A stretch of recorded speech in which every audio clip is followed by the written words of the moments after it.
Freud, Uma Vida para Nosso Tempo, de Peter Gay. A Teoria em Formação.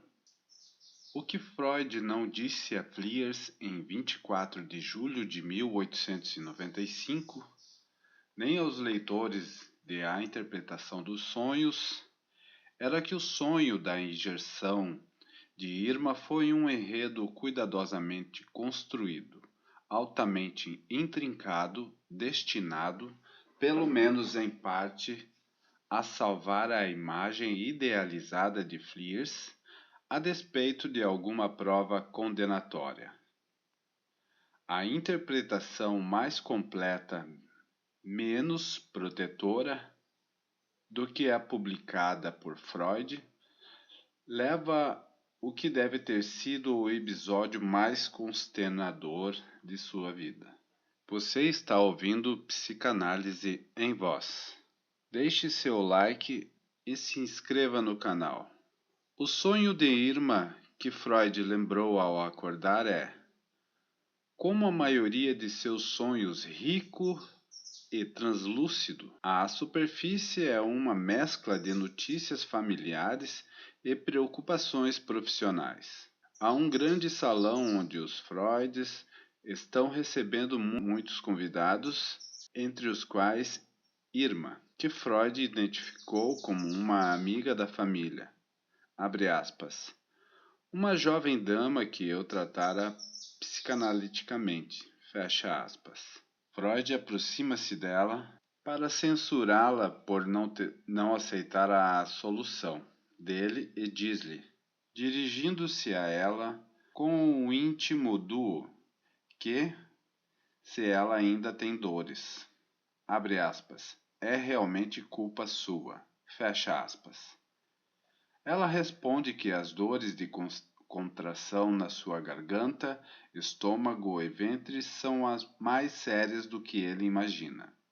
Surpreso, Freud examina Irma e se indaga se não teria talvez deixado de perceber algum distúrbio orgânico. Ele examina a garganta dela e depois que Irma, hesitante, abre adequadamente a boca, vê um retalho branco e algumas crostas de ferida acinzentadas, dispostas como os ossos da concha nasal.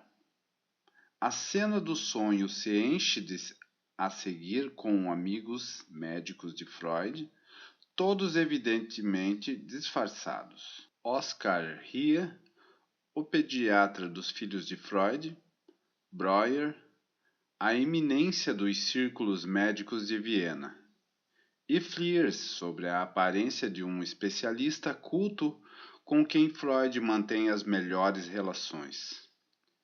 De certa forma, todos os médicos, exceto os Fliers, revelam-se responsáveis pela continuidade das dores de Irma. De fato, Freud sonha que seu amigo, abre aspas, Otto, fecha aspas, Oscar Rie, tinha aplicado irrefletidamente uma injeção em Irma, abre aspas, um preparado de própilos, fecha aspas, gagueja Freud, abre aspas, ácido de propiônico, trimetilamina, fecha aspas, e, abre aspas, provavelmente com uma seringa que não estava limpa, fecha aspas. Numa discussão que antecede sua interpretação, Freud revelou que os sintomas de angústias histéricas de Irma haviam melhorado durante a análise, mas que as dores somáticas ainda eram incômodas.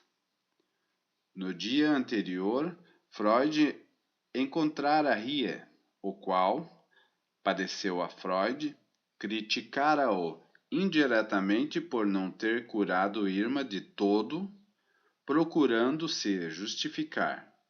Freud havia escrito um relato do caso para Breuer. Embora Freud não tenha se dado ao trabalho de dizer, é óbvio que, por mais tensas que tivessem se tornado as relações entre ambos, Breuer continuava a ser uma autoridade para Freud, cujo julgamento ele ainda valorizava e cuja crítica temia. Foi esse o pano de fundo que Freud ofereceu para explicar as origens do sonho e o desejo oniricamente distorcido e dramatizado. Ele interpretou o sonho imagem por imagem, fala por fala. A recepção dos convidados lembrava um comentário de sua mulher, antevendo sua festa de aniversário. A trimetilamina química evocava as teorias de química sexual de seu amigo Fliers. A seringa cuja remetia ao seu orgulho pela forma como mantinha suas seringas cuidadosamente limpas, ao ministrar 2 injeções diárias de morfina a um paciente idoso. À medida que ele seguia uma pista após outra, seu pensamento se ramificava. Elas remontavam a um caso trágico em que uma droga que ele havia receitado de boa fé e autoridade levara à morte do paciente. E um outro caso em que sua intervenção havia exposto o paciente a risco desnecessário. A sua mulher, que tivera problemas com as veias durante a gravidez e, o que não deixou claro para o leitor, estava novamente grávida. Freud interpretou todas essas lembranças, ou a maioria delas, como associações centradas em sua competência com o médico.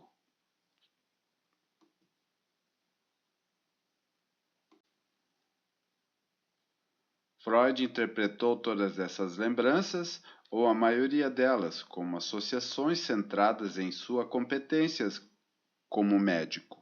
A carga do desejo retratado pelo sonho era, pois, que os sofrimentos de Irma não deveriam, na verdade, ser atribuídos a uma falha sua, mas à falha dos outros. Abre aspas.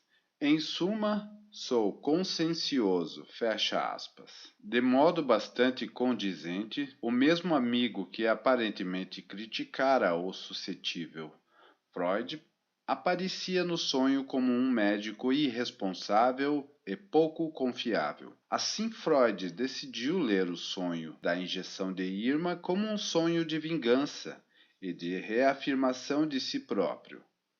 Reunindo todas as ideias do sonho, podia-se classificá-la, concluía ele, como uma preocupação pela saúde tanto a pessoal como a dos outros, e a conscienciosidade de um médico. Freud mencionou alguns outros temas entrelaçados no tecido desse sonho, entre eles uma doença de sua filha mais velha, Matilde.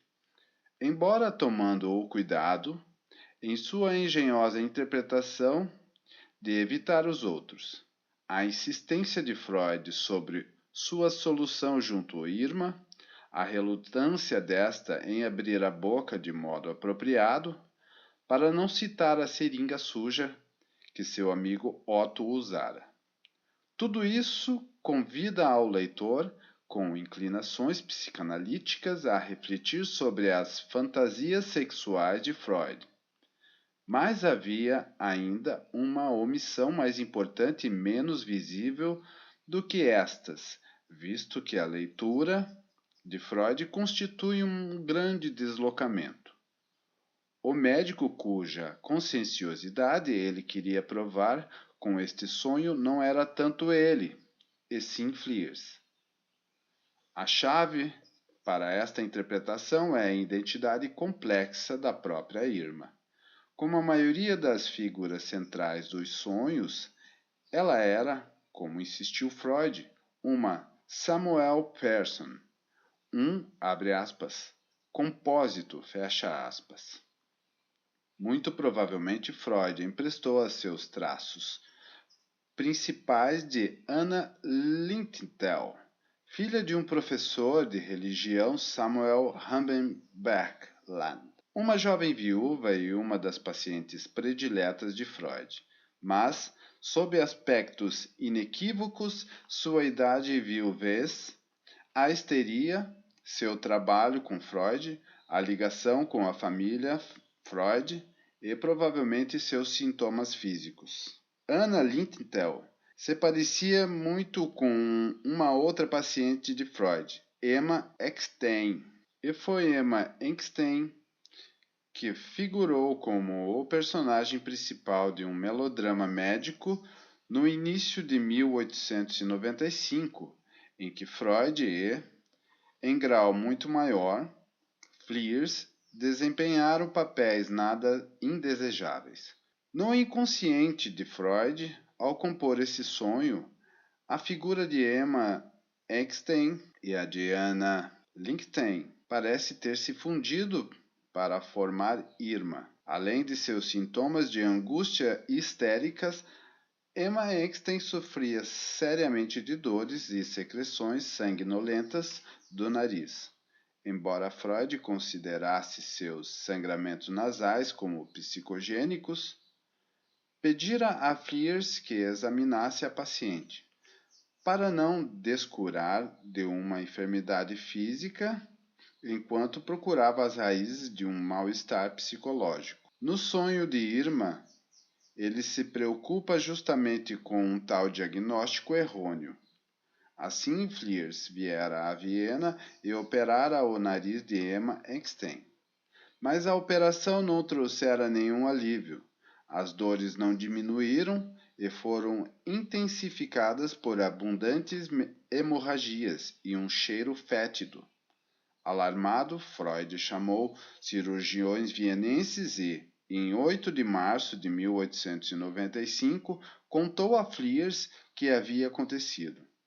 Seu velho amigo de escola, Ignazio Rosanes, um especialista renomado, encontrara Freud no apartamento de Emma Eckstein. Ela estava sangrando pelo nariz e pela boca, e o, abre aspas, odor fétido era muito forte, fecha aspas. Rosanes, abre aspas, limpou em torno da abertura, tirou coágulos de sangue grudados e de repente puxou algo que parecia um barbante. E continuou puxando, fecha aspas. Antes que ele e Freud conseguissem parar de pensar, abre aspas, um bom meio metro de gaze tinha sido tirado da cavidade. Logo a seguir veio um jorro de sangue e a paciente ficou branca, com os olhos saltados e sem pulso. Fecha aspas. Rosanes agiu com rapidez, fechando a cavidade com gaze nova e o sangramento parou. Tudo discorrera em meio minuto, mas foi o suficiente para deixar Emma Eckstein, abre aspas, irreconhecível, fecha aspas. Freud entendeu instantaneamente o que havia acontecido. Frente à calamidade, sentiu-se nauseado. Depois de tapado o nariz, ele, abre aspas, voou, fecha aspas, para o aposento vizinho para tomar uma garrafa de água e sentiu-se um tanto desarvorado. Um copinho de conhaque fez com que se recuperasse. Quando voltou, abre aspas, um pouco cambaleante, ao lado de Emma Eckstein, ela o saudou com um comentário, abre aspas, superior, fecha aspas, abre aspas, então este é o sexo forte, fecha aspas. Freud protestou que não fora o sangue que o perturbara, mas sim, abre aspas, a pressão das emoções, fecha aspas. Podemos imaginar quais foram elas, mas mesmo em sua primeira carta, escrita sobre o impacto desse episódio desconcertante, Freud mostrou-se ansioso em proteger Fliers da evidente acusação de negligência ou quase imperícia fatal. Abre aspas. Assim tínhamos sido injusto com elas. Fecha aspas. Admitiu ele. Emma Eckstein era perfeitamente normal. Seus sangramentos nasais não eram de origem histérica e tinham sido provocados por, abre aspas, um pedaço de gaze de iodofórmio que tinha se rasgado quando você o puxou para fora e ali ficou por 2 semanas. Fecha aspas.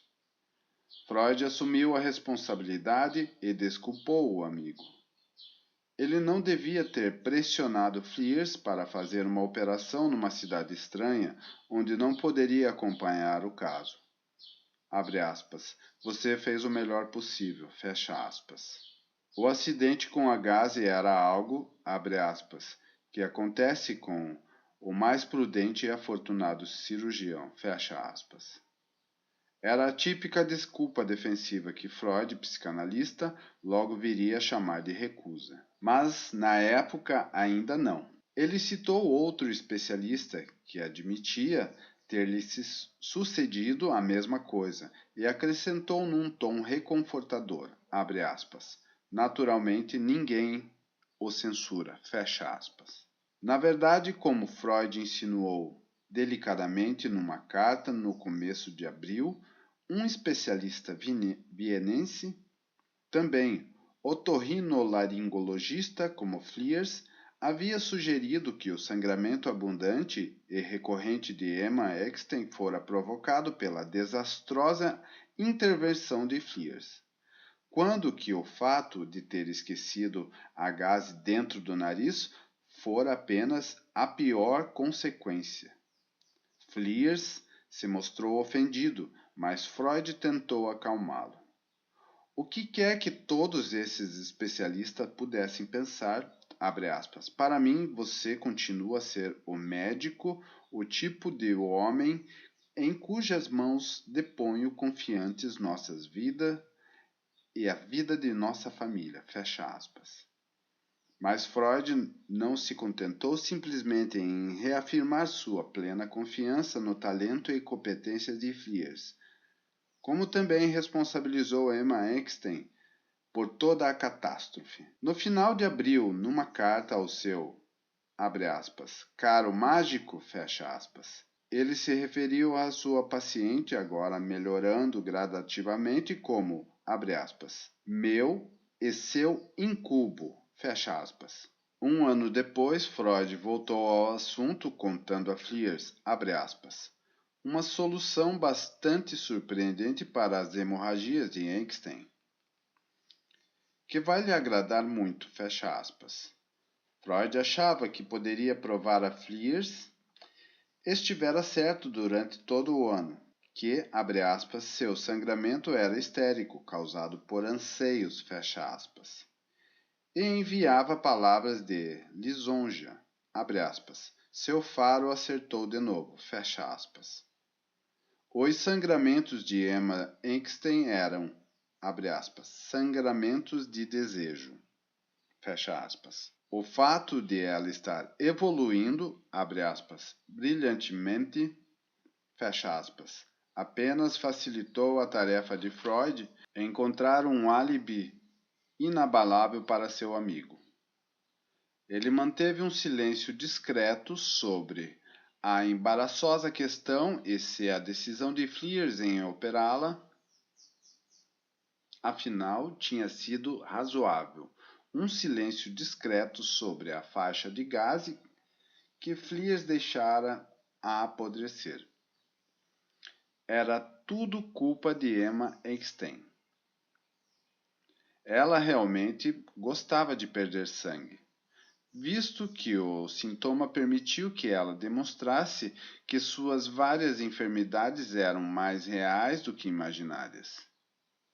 E isso lhe dava um direito ao afeto dos outros. Freud naturalmente apresentou algumas provas clínicas de que provavelmente ela vinha se aproveitando há anos de seus sangramentos.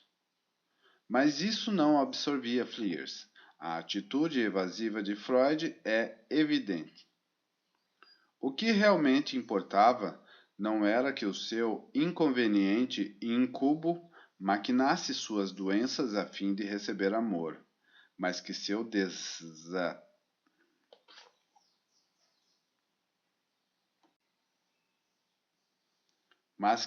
desastrado cirurgião fosse digno de ser amado, conforme era indispensável a Freud.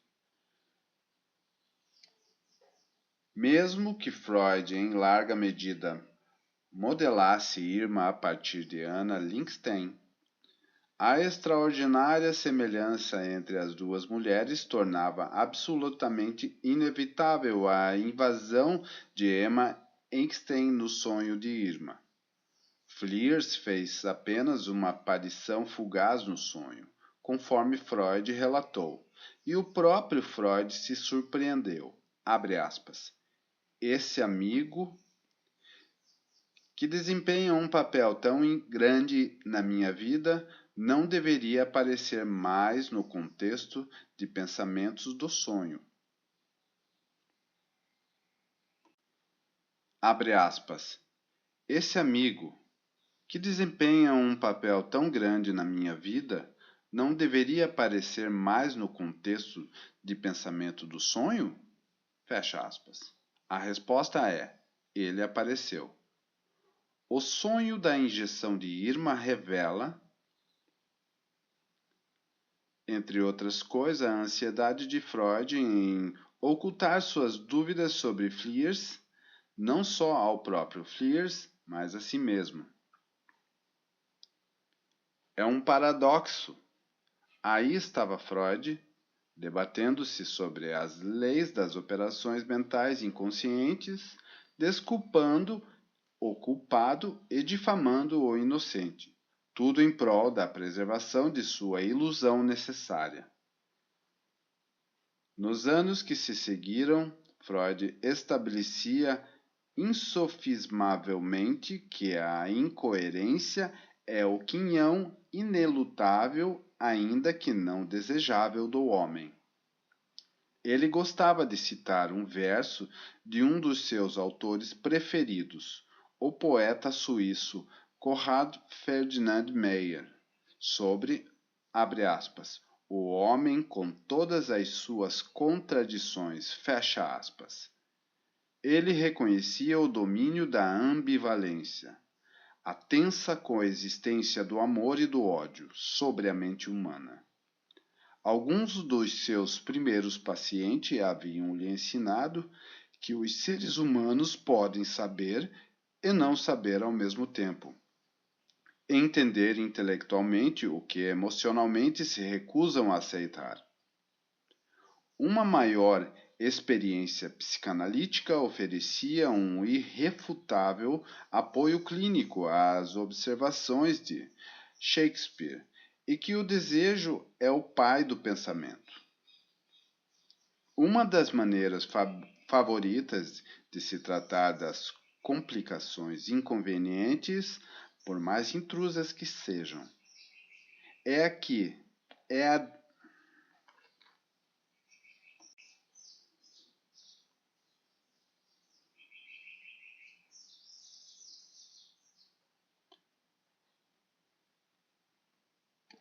uma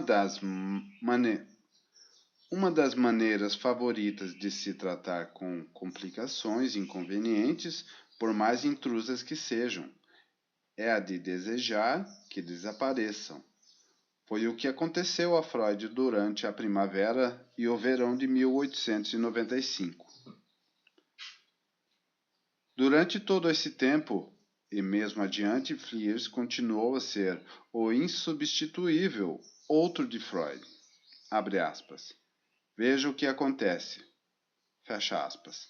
Escreveu-lhe Freud ainda em 1899, logo depois de um de seus encontros. Abre aspas. Aqui vivo eu, rabugento e nas trevas, até você vir.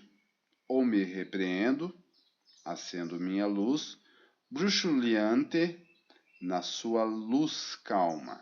Sinto-me bem de novo. E após sua partida, volto a ter olhos para ver. E o que eu vejo é bom e belo. Fecha aspas. Não havia mais ninguém em Viena ou em qualquer outro lugar que pudessem prestar esse serviço a Freud. Nem mesmo sua espirituosa e inteligente cunhada Mina Benens. Mas o Fliers, que assim preenchia o modelo de perfeito ouvinte de Freud, era em parte invenção do próprio Freud.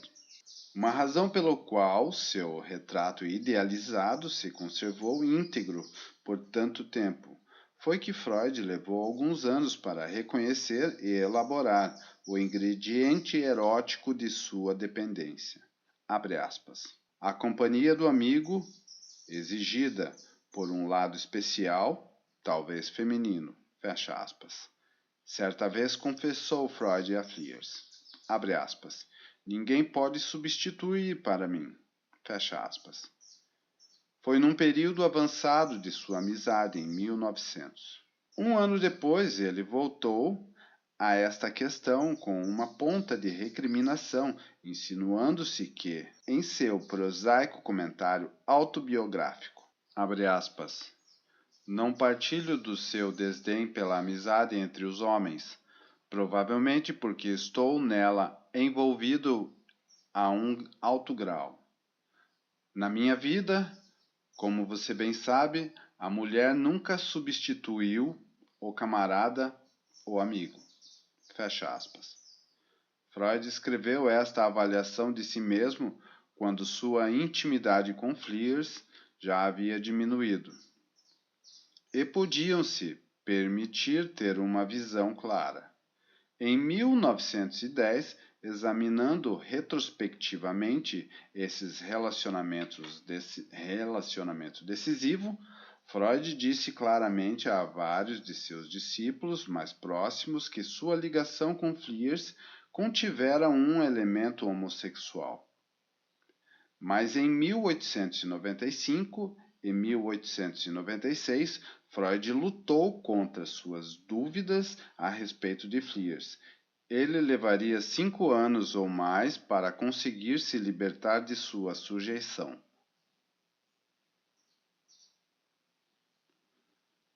A autoanálise.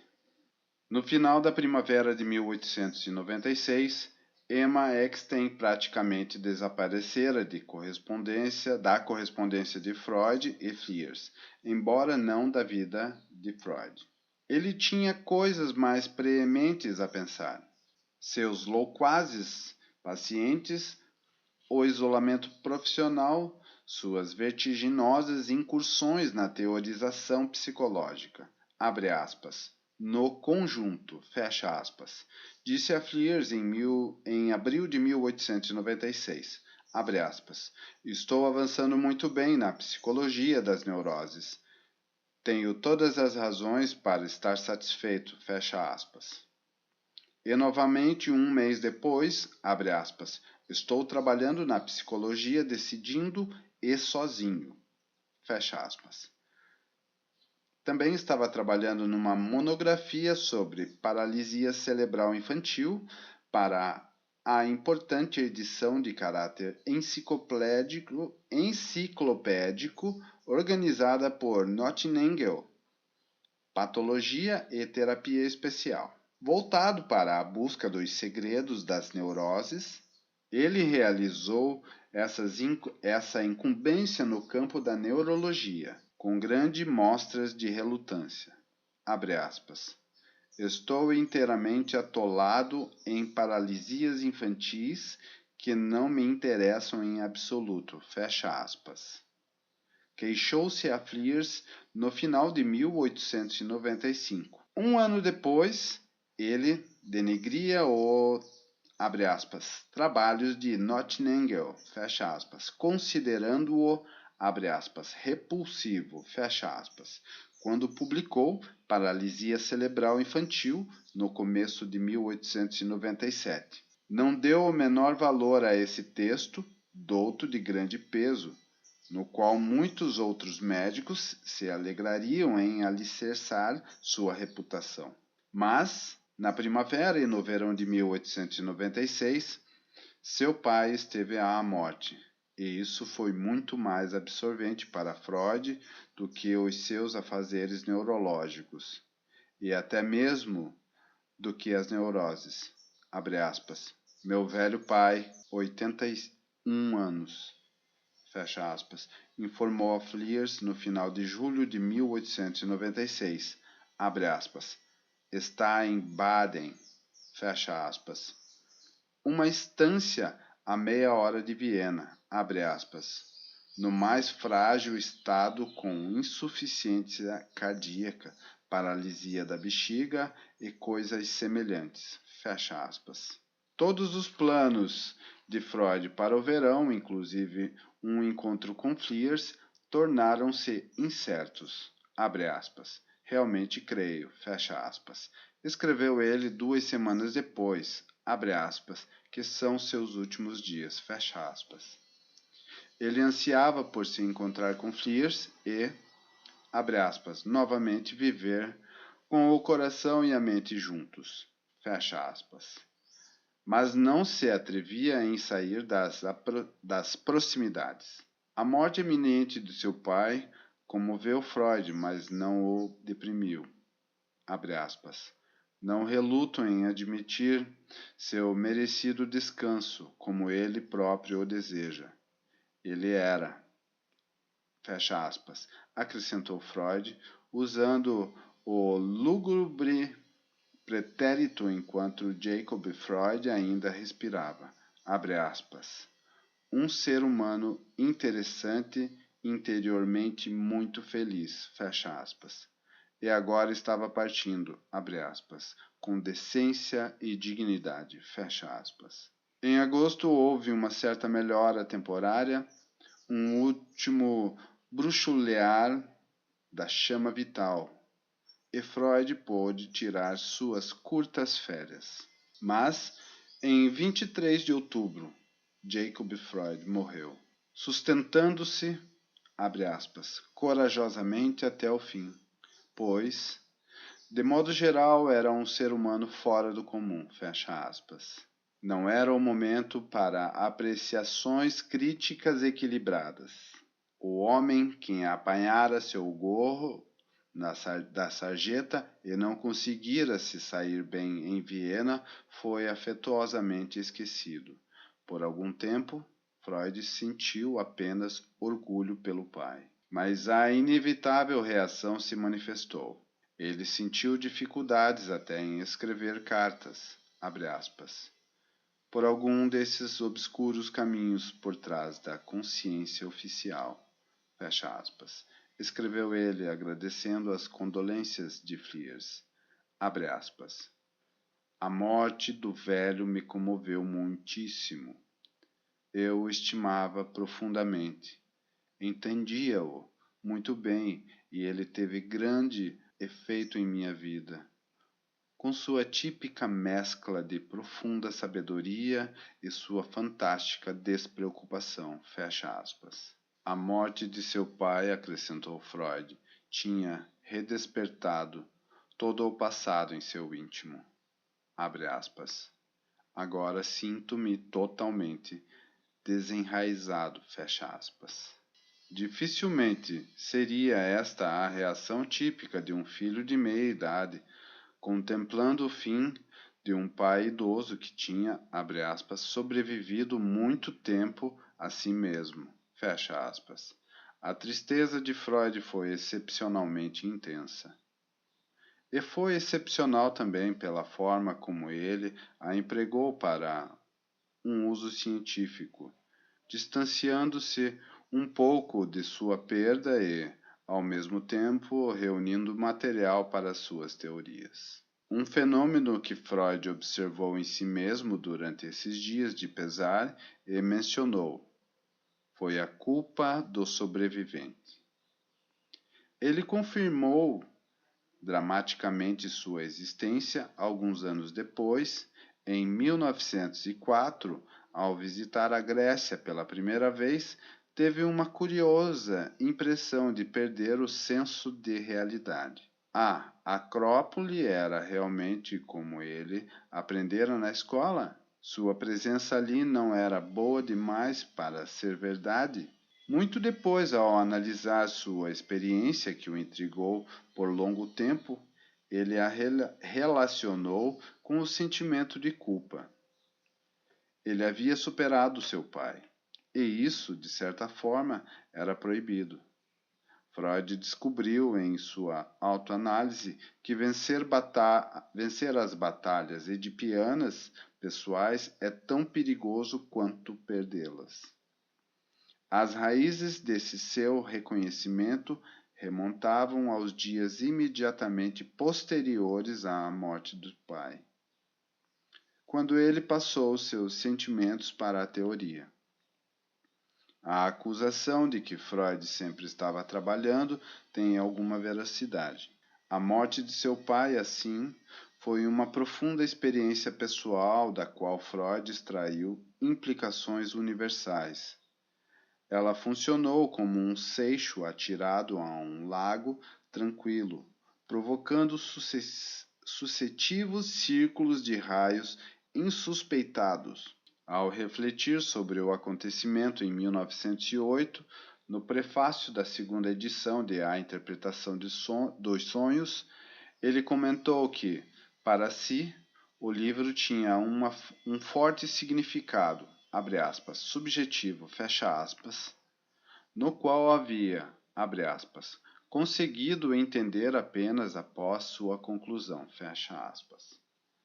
Aquele passara a vê-lo como, abre aspas, um fragmento da minha autoanálise, minha reação à morte do meu pai, isto é, o acontecimento mais significativo, a perda mais decisiva na vida de um homem, fecha aspas. Esse emaranhado entre a autobiografia, a ciência marcou a psicanálise desde o início. A famosa observação confessional de Freud sobre a ressignificação ímpar da morte do pai é tão admirável pelo que diz como pelo que omite. Seria realmente verdade que a morte da mãe é menos dolorosa? A mãe de Freud, imperiosa, a senhora de Si, viveu até 1930, alcançando os 95 anos de idade, exigindo fidelidade de seus filhos, inclusive de seu precioso e favorito primogênito. Era quase como se sua longa vida ativa tivesse permitido ao filho psicanalista contornar as plenas implicações da luta edipiana para a qual, afinal, ele tinha sido o primeiro a chamar a atenção. É importante para a história da psicanálise que Freud tenha tido em relação tão filial com seu pai, sonhando e se preocupando mais com as relações paternas do que com as maternais, inconscientemente disposto a deixar não analisada parte de sua ambivalência em relação à mãe. De modo geral, Freud era sensível à natureza singular de suas provas. Pareceu-lhe estranho, escreveu um pouco defensivamente em 1895 ao discorrer sobre Elisabeth von R., abre aspas, que os casos clínicos que escrevo leiam-se como novelas, e que lhe falte, por assim dizer, o cunho sério do método científico, fecha aspas.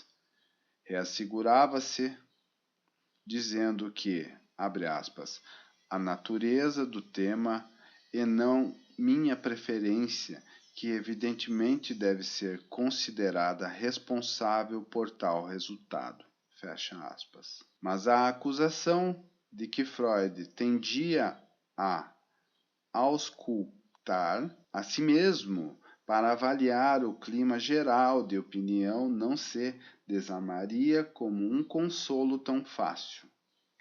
Já em 1901, deliberando a vanguarda de um exército de céticos, Fliers atacou Freud, com a alegação de que, abre aspas, o leitor de pensamentos lê nos outros apenas seus próprios pensamentos, fecha aspas. Desde então, não cessou a objeção de que Freud simplesmente e ilicitadamente transpôs seus próprios traumas psicológicos para as chamadas leis da mente. Pode-se perfeitamente ver como ela surgiu e por que persistiu. Muito das ideias mais perturbadoras de Freud baseavam-se em fontes autobiográficas, expressas ou encobertas. Ele explorou livremente seu próprio testemunho e fez de si mesmo seu paciente mais informativo. Nas ciências naturais estritas, tal subjetividade de observação não apresenta nenhum problema. Os motivos ou problemas neuróticos de um médico ou biólogo interessam exclusivamente à sua família e amigos, e ao seu biógrafo. A validação de suas conclusões pode ser determinado por testes objetivos, pela reprodução de suas experiências ou por um novo cálculo das cadeias de seu raciocínio matemático. Em termos ideais, deve-se manter com a psicologia o mesmo procedimento rigoroso. O que deve interessar ao estudioso da psicanálise, em última análise, não é se Freud tinha, entre parênteses, ou imaginava, um complexo de Édipo, mas se sua asserção de que este é o complexo pelo qual todos têm que passar pode ser comprovada pela observação independente ou experiências bem feitas. Freud não considerava suas experiências pessoais como automaticamente validadas para toda a humanidade. Ele confrontou suas ideias com as experiências de seus pacientes e, mais tarde, com a literatura psicanalítica, passou anos elaborando, refinando, revendo suas generalizações. Seus famosos casos clínicos refletem vivamente seu compromisso simultâneo com a individualidade e a generalidade. Cada uma delas retrata um paciente irreprodutível, que ao mesmo tempo pertence a uma categoria de casos. Assim, Freud reconhecia que ninguém, nem mesmo ele, é todo-poderoso. Mas com a devida cautela, levando em conta as variações que fazem de cada indivíduo exatamente o que ele é, um indivíduo. Freud estava disposto a ler sua própria experiência mental para melhor entender a de seus semelhantes. Embora decidido a manter sua privacidade e avesso a revelar sua vida íntima a estranhos, ele cedeu à pressão em prol de sua ciência, de ser indiscreto a seu próprio respeito. Foi simplesmente mais uma fonte de material. Freud esperava limitar seu caso ao puro valor de prova psicanalítica e ao poder explicativo de sua formulação. Se ele considerou a perda de seu pai como a perda mais decisiva que poderia sofrer, o impacto de tal tragédia devia e podia ser drasticamente diferente em outros indivíduos. Mas a origem privada de suas convicções não inibiria Freud de desenvolver uma teoria sobre o luto e, de modo ainda mais amplo, uma teoria sobre o drama familiar ubíquo com seu enredo sempre variado, mas em larga medida previsível, de desejos, gratificações, frustrações e perdas, muito deles inconsciente. A morte de seu pai em outubro de 1896 proporcionou a Freud um vigoroso impulso para edificar a estrutura que ele começava a transformar de obra de sua vida. Mas, antes que pudesse se beneficiar plenamente de sua dolorosa perda, Freud precisou corrigir um sério passo em falso que dominara seu pensamento em meados dos anos 1890. Teve que se desfazer da chamada teoria da sedução. a asserção de que todas as neuroses são resultantes do abuso sexual de uma criança, praticado por um adulto, geralmente pelo pai. A teoria da sedução, com todo seu inflexível alcance, parece intrinsecamente implausível.